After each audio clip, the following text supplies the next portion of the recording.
Hey guys, thanks for checking out my channel. Today we are continuing the teardown of the engine from my 1992 Mustang. Last video you saw that we tore down the top end of this engine, and this video we are going to start taking apart the bottom end, and we'll figure out what the cause of failure was.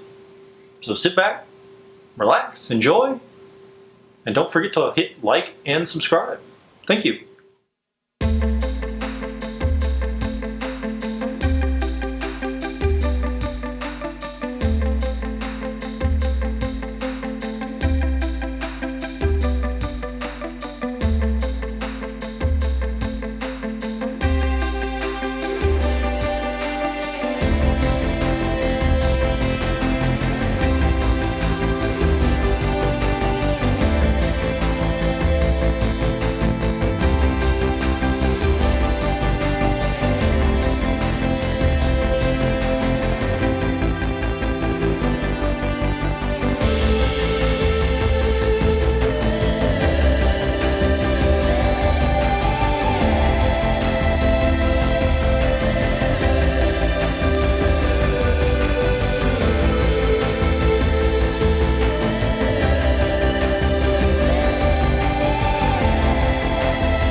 Alright guys, just wanted to show you what we found here on the short block. And right here we've got some pitting along this main bearing. This is probably caused by, when I had the blower on it, was probably running the belt a little bit too tight had some oil pressure issues, so I think that's probably what caused that pitting. Also over here on number 2 main bearing we've got some scoring. And we've got a little bit of wear here on the rear bearing. Now, one of the main things I think that caused all of this, well, I can tell you right now, one thing that caused the ticking was, if you look down here, we've got a cam bearing that is out of place. Also have another cam bearing here that is out of place. And the cause of that, right here. Let me get a light so we can see right there. Check that out. We've got a crack through the main webbing. We've got another crack in the main webbing right through here. And we've got another crack through the main webbing right through here. You can also see we've had some crank walk, main cap walk. Also there's a crack right through there, crack right through there. And that's maybe a little bit too bright.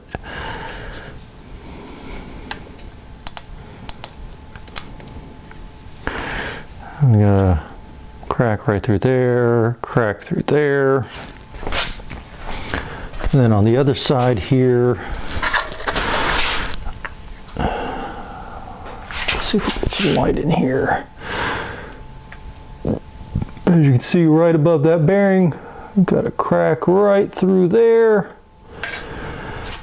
Yeah, we've got, let's see if we can get a little more light over here on this.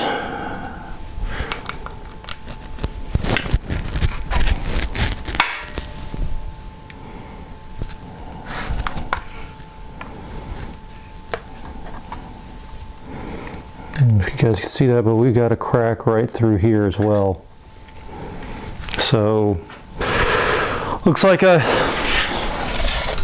must have been making a little bit too much power. Oh, we have another crack right in there as well. Let's see if we can get that in there. It is right through there is where that crack is. And I noticed on the back of the cam bearing, where the bearing had pushed out, the cam was looking a little bit blue. So unfortunately, I don't think I'm going to be able to salvage this Crane 2031 cam. We'll take a look at the bores now. All right, we've got the engine turned over now. Take a look at these bores. And the bores surprisingly don't look too bad for, you know, having 150,000 miles on it. Possibly a little bit more. No major scoring. Crosshatch is starting to wear away on it. But you can still gather some of the crosshatch in it. Yeah. Got some little scuffing there.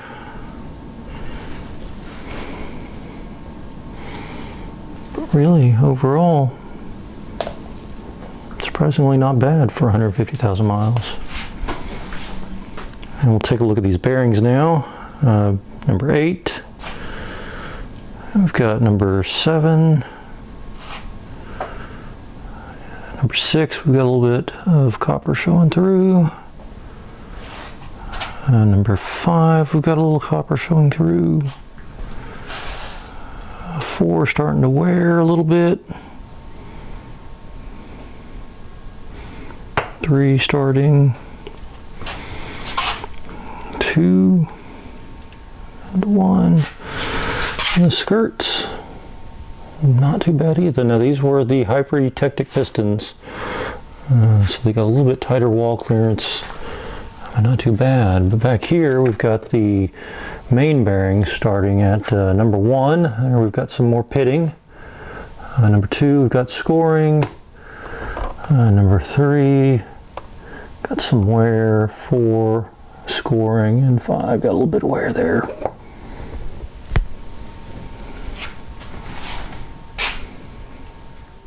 All right, so there we have it. Cause of failure, cracked block, caused by 2 major factors. Number 1, making a little bit too much power with the turbo. And number 2, back when I had the blower, I know that I heard some pinging with that terrible 91 octane gas. So I'm sure that that started the road to the cracks. As you'll see over here, we have a freshly cleaned and honed block. So I've got to order the rings and bearings. It's got new cam bearings in it already. So stay tuned. I'll cover the assembly of that one here shortly. Thanks for following along. Don't forget to subscribe and hit that like button if you like what you see today.